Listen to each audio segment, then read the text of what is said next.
Dr. West, good morning. Hey, thank you ever so much for joining us. Man, I got to tell you, first off, happy Monday. Jeff Crilly speaks so highly of you. He's like, got to get this guy on. We're all eating like crap these days. This is a perfect time to have you on. Thanks for joining us. Well, you're absolutely welcome. Everything has changed, and for those of us that are still working and still plugging along, maybe not so much. But for those of us who have come home and are working from home, and we have children from home, and we're spending a lot of time nesting, we're reaching for the carbs, we're reaching for the sugars more than ever, it seems. Well, you're absolutely right. It's comfort food. You know what happens is sugar stimulates your dopamine receptors, and you know you are what you eat, and you are what you absorb. And so what I'm advising people is like just some really simple rules. Like one of my favorite things to tell people is you should eat what spoils. Just eat it before it spoils. And the reason why is because foods that don't spoil have a lot of insecticides in them. Now, in the food industry, we don't call it insecticides because no one would eat them. We call it food preservatives. But what happens is it's just that little bugs won't eat the food, and we are just bigger bugs. So the first rule is only eat food that spoils. The second rule is a rainbow. When you sit down to eat, you should have some red, some green, some yellow, some purple. Skittles, Starburst, M&Ms don't count. It needs to be plant-based material. And if we can start off with just, some simple rules and recognizing that comfort foods have a price tag. I mean, they make you temporarily feel good, but then what happens is your body's like, great, I got all this energy, I got all this sugar, I better store it up. And then when it stores it up, what happens is instead of accessing the storage, the body has a tendency to be like, hey, I just want to get some more of that really good, feel-good food. And now what happens is we have the stored energy. In my office, we don't like to use the F word. We don't use the FAT. We just say stored energy. Stored. I have a ton of stored energy, and I must admit, with a 5-year-old, I am just constantly watching the weather forecast to plan out the next day. And when it's a day where it's been exceptionally cold up here, we're about 20 degrees below average here in Vermont, and we just had a snowstorm. We're trying to plant our gardens. We're trying to get outside. We're trying to be as active as possible. But planning out the day, watching the forecast. But when it's a day that has been windy and rainy and cold and snowy at times, your kid doesn't always want to go outside, and quite frankly, neither does dad. So when you're not being as active as you could be it weather related or whatever your excuse is, you're spending more time in the house, and you're going for the Toll House cookies. You're going for the hot cocoa. And you got the bread machine fired up, and that, I got to tell you, man, we've been making bread like crazy, and going through it like crazy, And our excuse is that it's healthier to make bread than it is to buy it in the store. Well, one of the things that's happening for you guys is you're getting quarantine fatigue. You're getting our lives have changed, and it's going to be so fascinating and kind of scary. Of what does that mean? Has it changed forever, or is it just slightly? That is happening for all of us, not just you. Is we're trying to figure out what is the void. Like, how can we fill the void of normal activity? So we're turning to new hobbies. In your case, it's baking and cooking. And it's funny because my mom tells me all the time, if you go and eat store-bought bread, you will die a horrible, awful death. But if you have my bread, my home, it is nectar of the gods, and you'll be fine. And you can eat as much as you want, and it will have no impact on you. And so I come from that mindset. But what we need to do is find out, okay, what can we have as a healthy hobby? And it's out of the norm to meditate, to exercise with social distancing, to read. And so we're going back to, okay, I know it.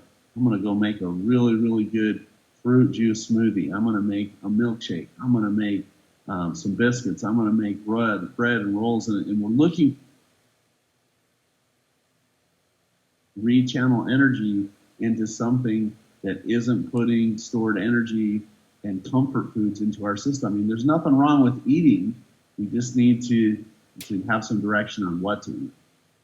I was saying earlier this morning, the other, I guess, enemy in our household is, but gosh, we love this enemy so much, is the potatoes and the pasta. And that's the trifecta right there. It's the bread, the potatoes, and the pasta. I mean, pasta it's cheap, it's readily available, and if we are out doing something, we might be out doing some grocery shopping or any kind of shopping. We come home, we need a quick meal. It's just got to be fast. We throw pasta in the pot, cook it up. We've been eating so much pasta and potatoes. It's so hard. It's so good. Are we really addicted to can we really be addicted to carbs? Oh, for sure. Matter of fact, one of my favorite books is by a doctor named Nancy Appleton, and she wrote a book called Suicide by Sugar. And it's one of those poison information books. And what I mean by that, it's fantastic information. But once you know the information, you can't go backwards. Like, you can't go back to enjoying a Snickers bar or a donut anymore, because you're recognizing this is what it's doing to the body. And certainly grains and breads and pasta it's just something. I mean, I don't think I've ever met a bowl of pasta that I haven't liked.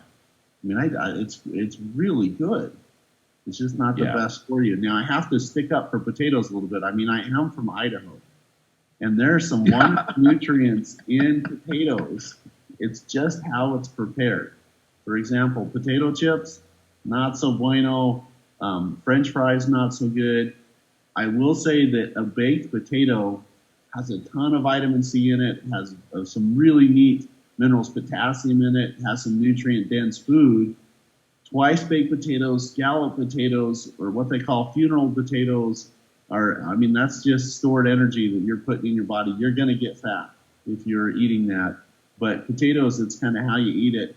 Pasta, if you can have European wheat pasta, I mean, one of the interesting things is you hear about the Mediterranean diet, creams, wine, and lots of pasta, and it reduces cardiovascular risk disease. So that's kind of interesting how they're incorporating into it. I'm also a pretty big fan of the book, The Grain Brain and Wheat Belly, and it talks about how the food engineers have taken wheat and they've engineered it with goat grass, and what used to be a good food, we've turned into something that isn't that great of food, because goat grass is a really hardy, thrifty, successful weed. It grows on just about anything with really low moisture content requirements. And on the flip side, we mix it with hard red wheat, and that goat grass is like super glue. You put it into your intestinal tract, and it paralyzes the microvilli so you can't absorb anything. And so with autoimmune disorders, rheumatoid arthritis, psoriatic arthritis, chronic fatigue, chronic Lyme disease, if I can get people to eat for a time period, to get off of grains, they get off of pasta, they get off of white sugar, they do so much better. So I know it has an effect. Now, obviously, everybody that eats wheat doesn't necessarily have celiac disease or paralyzed and stuff, but just from clinical observation, being in the trenches for 20 years, if you can cut down on some of those foods, I see people just make quantum jumps in improvement. So going back to, you saying, hey, I'm stuck at home with my 5-year-old. I'm looking at the weather. I'm trying to figure out what to do. And if the weather's bad, hey, we're heading to hot chocolate and breads and pasta. And I certainly know why you're doing that, but we got to nudge you into a different direction and move you into healthy, alive, colorful foods. You can get satisfaction from eating. Just because I'm going to tell people, hey, you need to eat healthy, doesn't mean that they need to go into a monastery and eat steak and broccoli for the rest of their lives. I mean, you don't have to penalize yourself to eat. You can use honey, you can use maple syrup, you can use fruit. There's so many good ways to eat. And matter of fact, I put together a book. I've got, here it is right here. Please, yes, show us. It's called Hidden Secrets to Healthy Living. And what we did with this book is we just went out and found great recipes that taste good so that we can give them to people, because if you can get people to eat healthy and it tastes good, then you're winning the battle on different diseases and stuff like that. So don't think that you have to punish yourself, or that you're totally the only avenue to feel good is carbs. What I would say is we just need to expand your horizons a little bit. I'm looking over my shoulder because I have that book on my bookshelf behind me. I guess I didn't cross that you were the author of that, but I've got it right here. That's cool. I'm tickled. That's cool. Yeah. Wow. What a coincidence. That must have been something that I found through Jeff a few years ago. Now, was there something else that you wrote also? I've got 2 books. I got another one called The Hidden Secrets to Curing Your Chronic Disease. I've written 8 books. A couple of them were horrible flops. I just did not know what I was doing. I can't believe some of it's out there somewhere. These are the finished ones. And I actually met Jeff through my book coach. Her name's Michelle Prince. And Michelle had a conference, and that's where I met Jeff Curley at Real News PR, and that's how we hooked up. And so anyway, Michelle is absolutely amazing. And what I was telling her what to do, she flew out to Idaho and helped me put a book together. And then we did another one right after it of saying, look, it's not enough to tell people to be healthy. You've got to give them a roadmap. You have to give them a tool set, because everybody inherently knows I shouldn't eat junk, or I should really eat at home more. I should eat more fruits and vegetables. I should cut down on, donuts or soda or, the different things. But if you don't give people a tool set, then what happens is no one changes. Yeah. Just hearing you speak is making me think of the documentary Food Inc. I'm sure you've had a chance to see that. I have. I love that information. And again, it's what I try to tell people when it comes to lifestyle, because you are what you eat, you are what you absorb. What you decide to put into your system has a dramatic impact on your future health. It may not have it right this second. And I think, in all honesty, this is one of the reasons why there's such a fear of this virus and this pandemic that we're in, because it's forcing people to get a nutritional report card. Because if you look at the CDC statistics, it's saying that 99% of people are going to be asymptomatic, which means they don't have any symptoms at all, or they're going to have mild symptoms. Where it's hammering people is when they have the comorbidities of high blood pressure, lung disease, cardiovascular disease, and asthma and stuff like that, where people may not have been putting good building blocks into their system unintentionally, or unfortunately, maybe they won the bad gene lottery where they got bad genes from their dad and bad genes from their mom that came together, and now they're susceptible. And you can't take a magic pill, a lotion, or a potion for having those risk factors. So when what we decide right now, I feel like I'm talking from one of my favorite movies, Gladiator. What we do right now is going to echo in the future. And it's scary and it's nerve-wracking, and the American society is like, I don't really have to take responsibility for my health. I'm just going to get a lotion a potion, a magic prescription, or a surgery later, and I'll be fine. Yeah. And all of a sudden, we have this weird virus rolling in that is saying, I'm going to go after people that have these comorbidities. And so really, the way to manage this is, okay, let's get our immune systems healthy. Let's get enough water so that we lubricate our mucous membrane.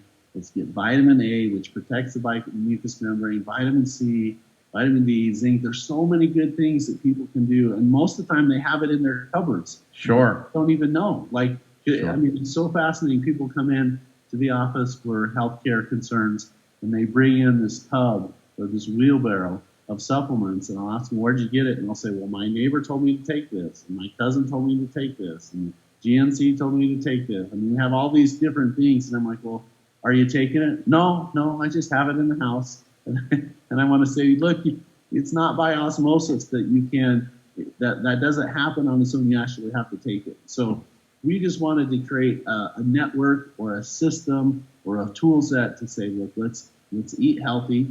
You are what you eat. You are what you absorb. Relationships matter. Emotions matter. The more zen and centered and everything that all of us can be, the faster we can get our community and our country and everything back on track. True. I just, great stuff there. I just heard you say 3 words a minute ago that got my attention. The magic pill. There's another documentary I'm sure you've seen about the ketogenesis and the keto diet, which is so trendy right now.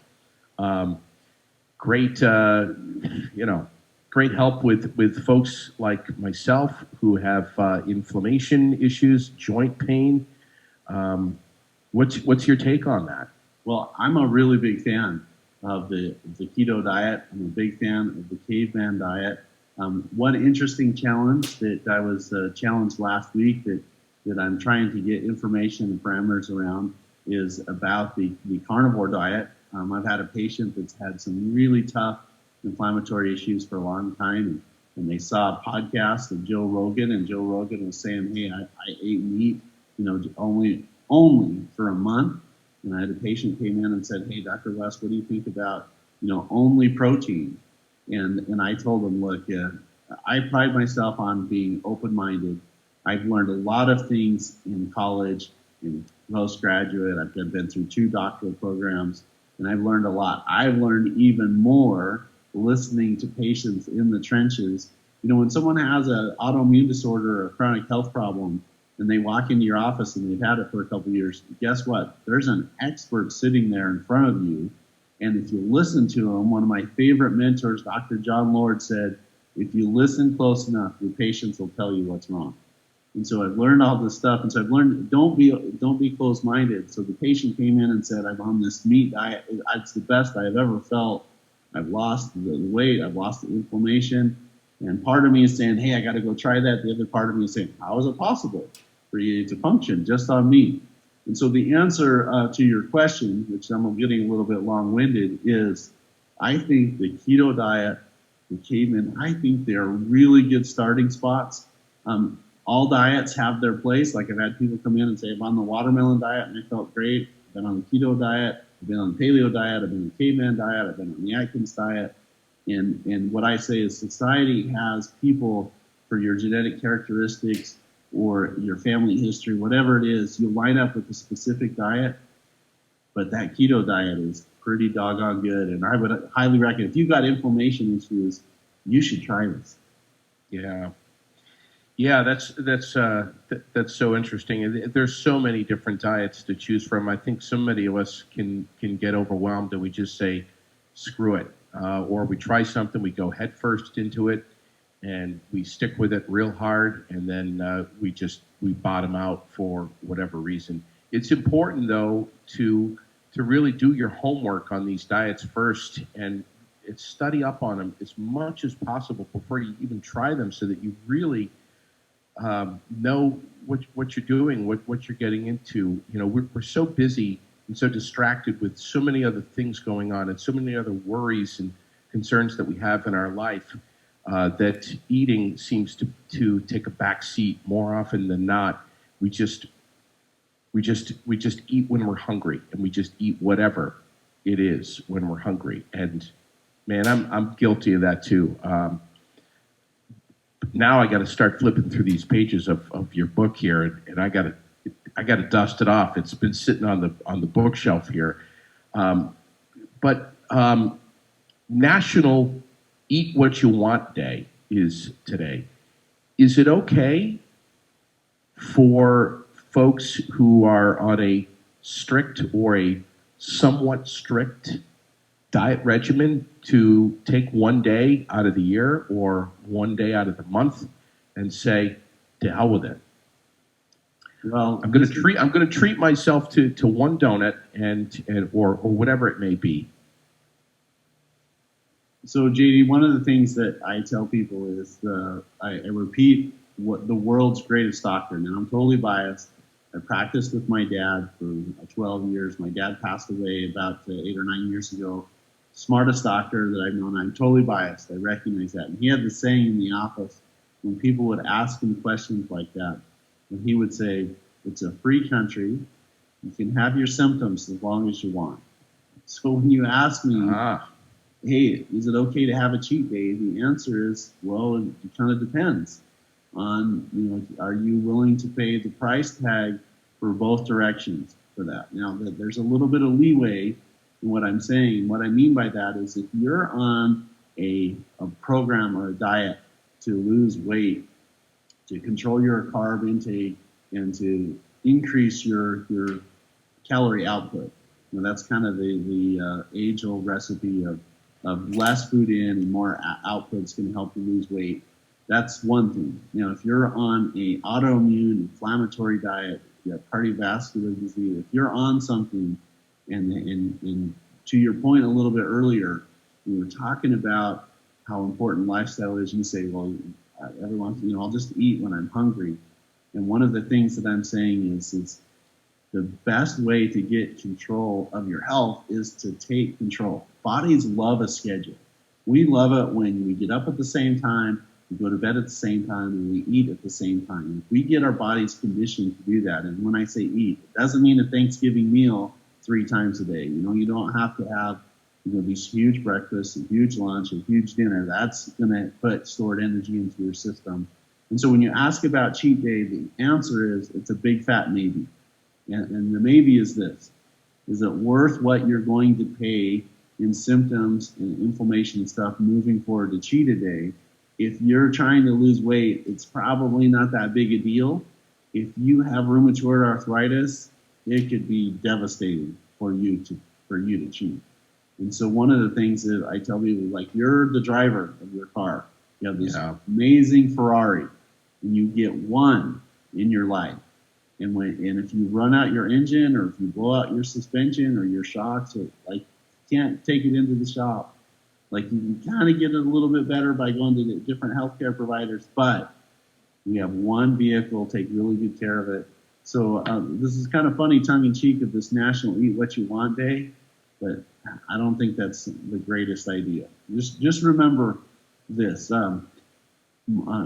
I think that the best way to describe some healthcare is to say, in religion, deviation from God's law, we call it sin. In healthcare, deviation from natural law is a symptom. So if you want to have change in physiology, change in symptoms, you got to change or go back to the law. And this National Eat Day, I'm kind of down on it. I think that you should eat healthy and alive foods, rainbow, get lots of water, and that's how you live your life. And guess what? It's going to pay off in a week, a month, or a year from now. And by the way, the longer that we go without putting the sugar and carbs into our system, the less that our body craves it. When you're putting it in all the time and then you stop, your body feels like you're going to die. We call it neuroglycopenia, which means when the blood sugar drops, the nerves freak out. And so for carb addicts, which, by the way, I need to say this, that I really like cinnamon rolls. I like pasta. I like my wife's cookies. I try to be reasonable in my intake. I married a farm girl who's used to having these 7,000 calorie meals because her dad and her brothers go out and have these immense physical expenditures. And I'm trying to tell her, It's not I don't love your cooking, honey. It's just Wow. I can't eat that much. And so it's a total lifestyle awareness that has to happen. And when you do that, the reward is the complete absence of physical symptoms, emotional and physical and spiritual clarity. Wow, that is so profound right there. You really inspired me. Yeah, the carb cravings are huge, and I was curious to know. I've asked some people that have been on keto, hey, are you going crazy? Are you kind of like over the carb thing? And few of them have said yes, and others have said not at all. There was a switch that went off, and they just simply don't crave the carbs. I find that so hard to believe. I feel like I'm the one that if I go keto, I am going to have a hard time with carbs. But it's all about what you bring into your house too. If it's there in the house, if there's Ritz crackers in my house and in a jar of peanut butter, I'm in trouble. I mean, I literally cannot say no. But it's about what you bring into your house, isn't it? Well, JD, you're exactly right. Matter of fact, here's one rule, another simple rule to follow. If you can eat just one thing, it's probably a good food. Like, let me give you an example. How many oranges could you eat? Or how many apples could you eat? I mean, you can eat an apple. Maybe you can eat two. Definitely, like three is going to be way too much. But put a thing of Ritz crackers or Oreos or Doritos in front of you, and what do? We stop when it's gone. When there's no more Ritz crackers, we're like, okay, we're out. Yes. And we have to remember that, like, there's some really smart food engineers there that have engineered the satiation response out of Ritz crackers and out of Oreos and out of licorice and stuff, so that there's no shutoff valve. And it's really important for you to be aware of that. Now that you're educated, be like, okay, I can understand that Ritz crackers, which, by the way, one of my favorite things in life, my guilty pleasure, is Ritz crackers and some sharp cheddar or some Swiss cheese. I mean, you have to make a Ritz sandwich. I mean, how can you live without a Ritz sandwich? Yes. But at the same time, if we're aware of, okay, there has to be a reason where, one may not kill me, a package is not going to be healthy for me. And then I wanted to give you a little bit of encouragement on the keto thing. What happens is usually people go through a cleansing, a carb cleansing, where we have all of this stored energy. We're putting carbs into our system. We're used to having that energy. And then when we switch to a caveman or paleo or a keto diet, what happens is our body starts to use up the sugar. And then what happens is it feels like we're going to die because we don't have any sugar. And then when the body recognizes, hey, we're not dying, it starts to go into ketogenesis. It starts to burn up the carbs and the stored energy. And usually I find that's about the 2 to 3 day mark. So it's kind of rough for 2 or 3 days. And then what happens is you have an emotional and a spiritual experience where you recognize, hey, my mind is in control of my body. And that switch occurs, and all of a sudden you stop craving carbs. I mean, it's totally possible. Wow. I've seen it happen with hundreds of people. You can do it if you want to. You can totally do it. Wow. Doctor, thank you ever so much for joining us this morning. What's the best way that people can get in touch with you, learn more about you, your website, your social media? How can folks watching, listening here in Vermont contact you today? Well, our website is West Clinic Online, and that's what we share with people. That's kind of the front of the business. We do a lot of virtual medicine. Most of our patients, 90% of our patients, come from out of state. We've developed a nice little destination office in the booming megatropolis of Pocatello, Idaho. One of the things I'm most proud of is we have a blog called Daily Dose Vitamin H. And what happens is we put up our patient success stories of people that were out of hope and out of time and out of options. And we help them to recognize that there's some barriers to healing. Sometimes it comes from within, sometimes it's from without. one of the barriers is not getting your body on a schedule. You get people on a schedule, going to bed and getting up and eating on the same time periods. It gives them a sense of control. So many times people come into my office and they'll say, I'm out of hope, I'm out of time, I'm out of options. And what they're really saying is, I've lost control. So if you help people get control back into their system by education and by treatment options and stuff. But I'm really proud of that blog, Daily Dose Vitamin H. We've got hundreds of success stories of people that were there. And then, of course, the books. You can get these on Amazon. Yes. Hidden Secrets to Curing Your Chronic Disease and Hidden Secrets to Healthy Living. And it's been an honor. JD, thanks for making me get up a little bit earlier. We're 2 hours behind you. But Yes. I'm a morning bird, and it's great.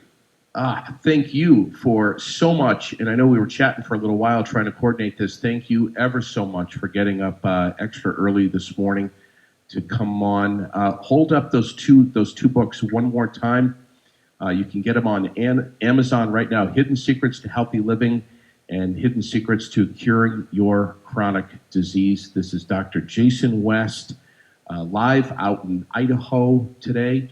Doesn't look like Idaho behind you, brother, at all. That Zoom background, like I said, I came into my little studio earlier. I'm like, I can't find the background. I can't find it. And then I'm like, hey. And then you're like, hey, that beach looks good. Yeah. This is not Idaho. No, not Idaho at all. It would be cornfields and maybe some potato fields behind you. Some grain fields, yes. Yeah. I can only hope to have you back on the show again soon. We'll stay in touch. In the meanwhile, thank you so much, Dr. Jason West. We appreciate you so much.